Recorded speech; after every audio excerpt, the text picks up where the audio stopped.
Jesus. What comes to your mind when you hear that name?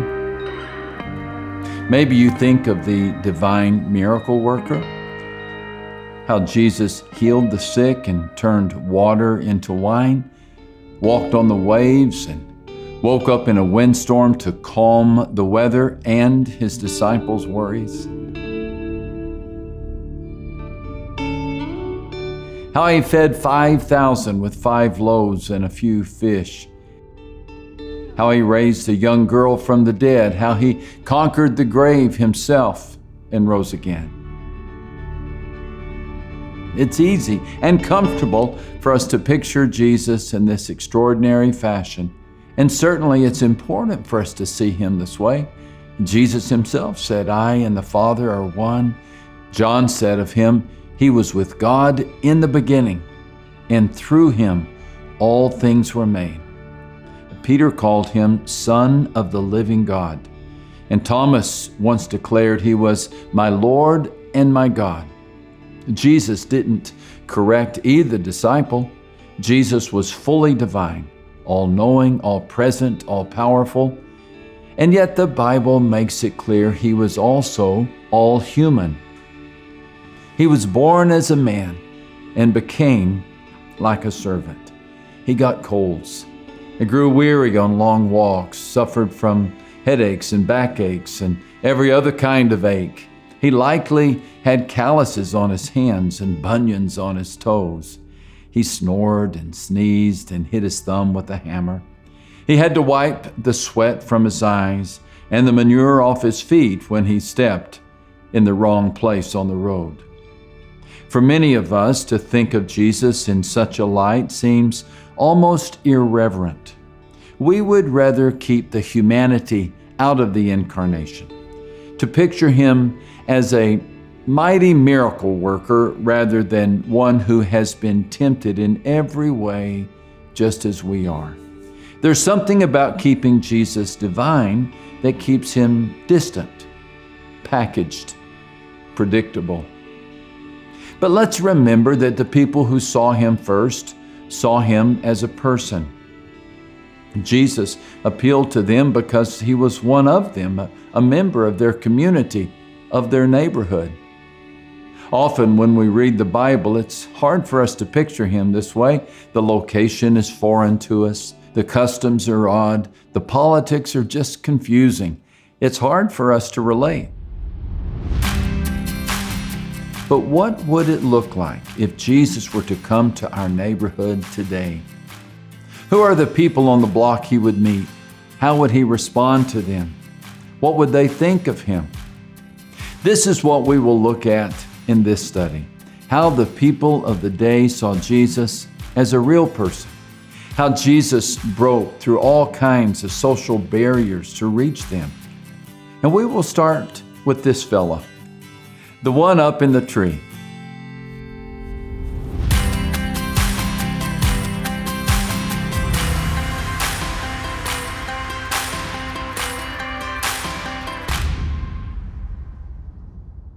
Joseph was a respected man back in his hometown. He was well established and happy there, and recently he had become engaged to a lovely young lady.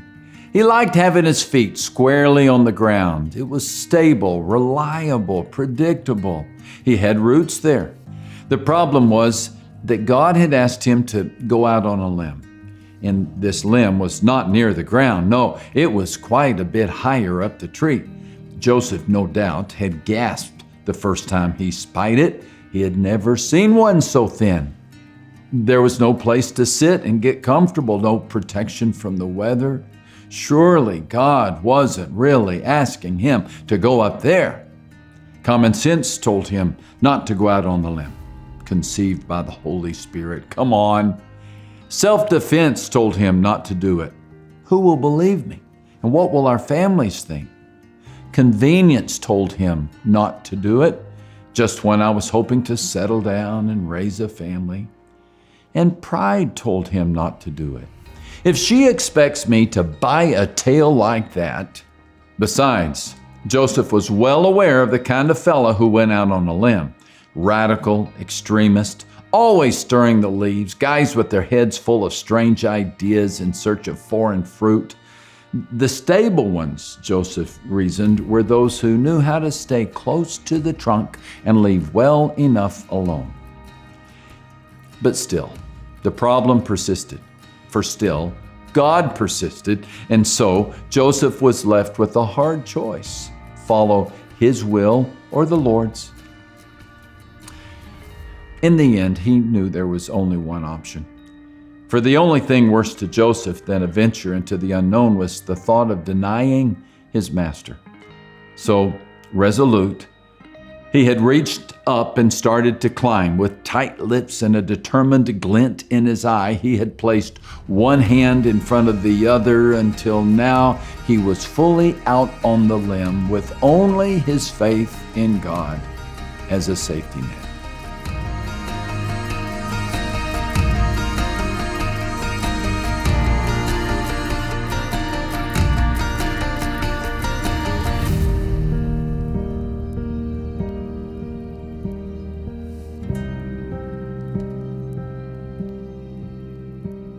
Joseph had to adjust his expectations in order to see Jesus.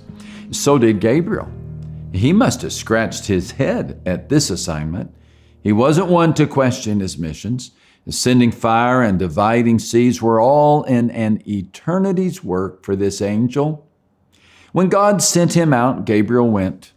And when word got out that God was to become man, well, Gabriel was enthused.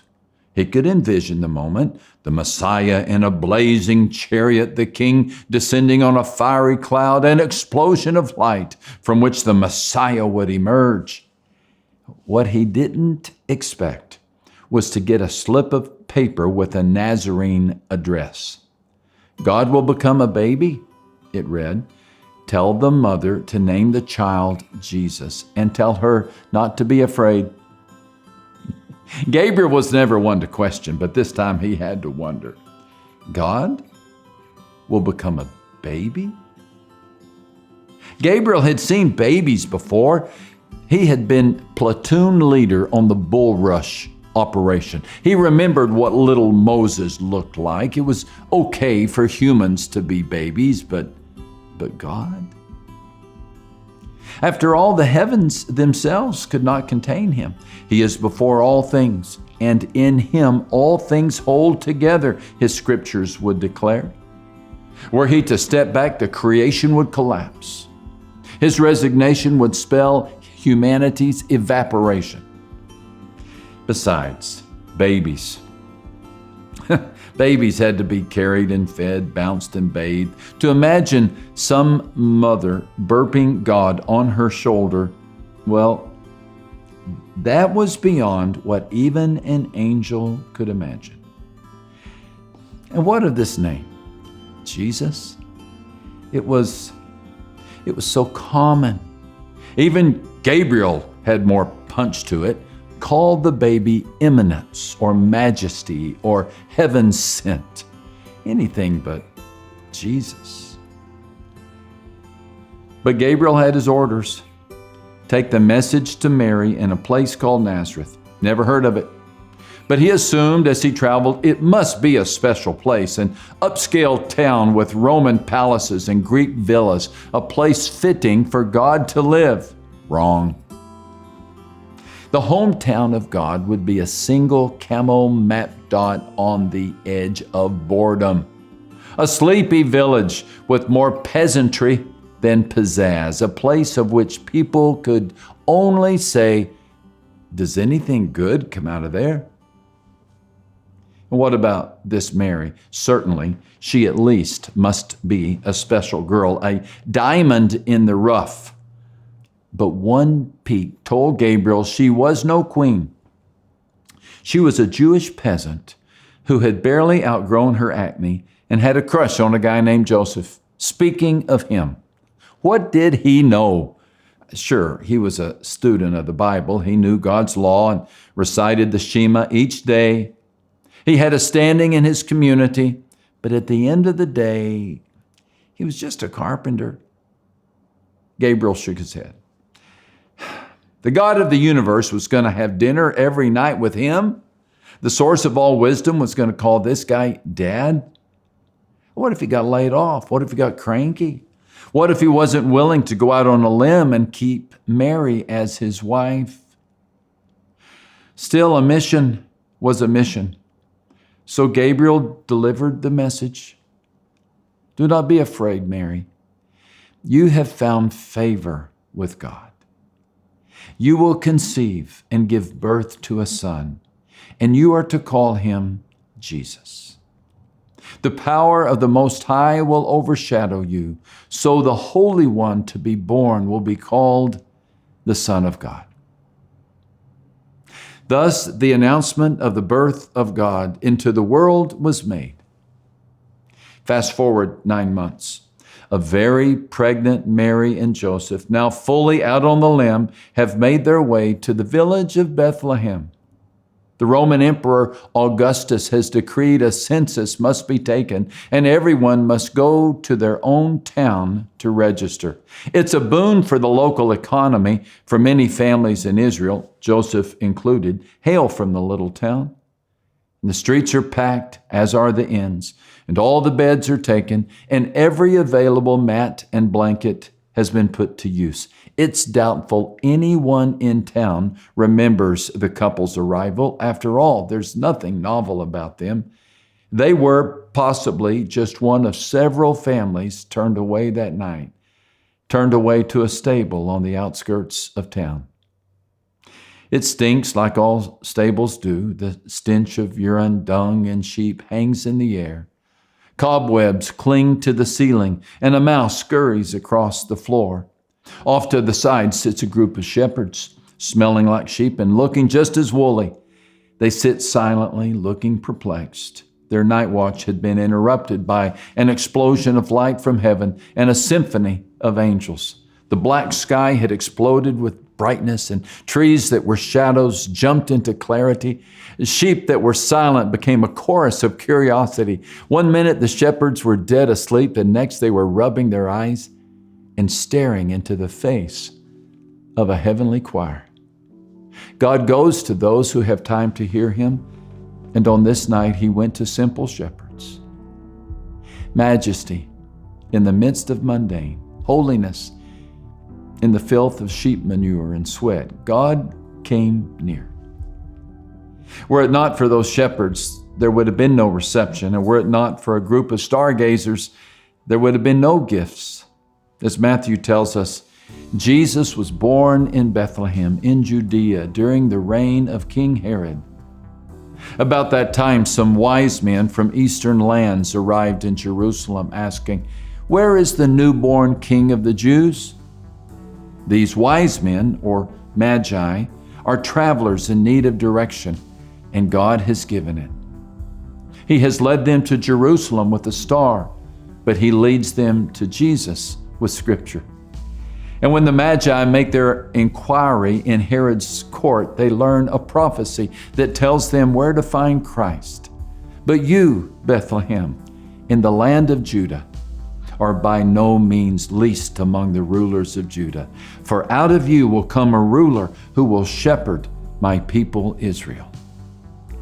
It's interesting that the star reappears after they learn about the prophecy. It's as if the sign and the word work together to bring the wise men to Jesus. And so the seekers find the baby in an humble home and kneel down in his presence.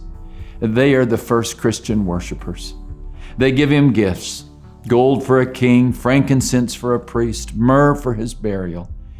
As for Herod, well, while he and the Magi share the same chapter, they don't share the same heart. The wise men travel a great distance to see Jesus, but Herod refuses to leave his own city. The wise men present treasures to honor the child. Herod issues an edict to kill him. Just as the same shaft of sunlight in a barn can cause birds to sing and rats to scurry, the same message stirs the worship of the wise men and activates the ire of the king. As a result, his obituary forever contains the sad designation of being the first person to reject Jesus Christ. Which brings us back to the limb-sitting Joseph. Matthew tells us, when the Magi had gone, an angel of the Lord appeared to Joseph in a dream. "Get up," he said, "take the child and his mother and escape to Egypt and stay there until I tell you, for Herod is going to search for the child to kill him." As it turns out, Joseph's fears had been justified. Life wasn't as comfortable as it had been. The limb he had grasped was indeed a slender one. He had become a fugitive of the law. He would spend the next 2 years trying to understand Egyptian before he could return. At times, that limb on which Joseph sat bounced furiously in the wind, but Joseph just shut his eyes and held on. And you can be sure of one thing: he never regretted it. Sweet was the reward for his courage. One look in the face of that heavenly toddler, and he knew he would do it again in a heartbeat. Limb climbing has never been easy, but Joseph knew it was worth it.